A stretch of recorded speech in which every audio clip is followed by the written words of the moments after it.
有农民甲民间团体是指控，这农业部省水试办计划呢，拢无量早来通知，根本就是强制断水，要求政府都要提出完整的配套措施。也那农水署是回应讲，因是透过论水口的方式来处理用水的问题。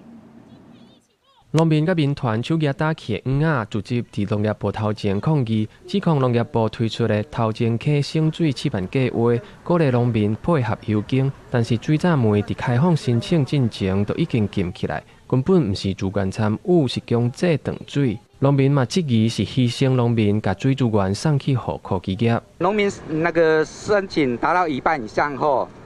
他们就对外合理化的说法是说农民。 配合度很高啊，那个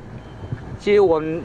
农民已经投注成本。农民其实在3月17号才去参加这个系统性节水计划的说明会，隔天就无预警头前溪流域的水门就都关闭了啊。那当时其实农民才刚插秧插下去，好，所以很多农民最诟病的是，你如果要全面停灌，你可以早一点跟农民通知。 民团嘛，呼吁农业部就要提出完整的配套，配合农民投入智慧灌溉设备，推动农民甲企业更好的模式，莫干那靠禁水闸门。政府的部分，我们希望能够做好行政政策的研拟预告。 然后在企业的部分，我们期望在其他国家可以发生的这一个 ESG 的资源跟技术协力可以共同导入。在农民的部分，不应该让农民走到最后只能默默接受停水这个策略。农水署拜沙培会目前头前溪是采用轮水口的处理方式，毋是停止灌溉。不过民团甲农民希望会当甲农业部做伙好好讨论，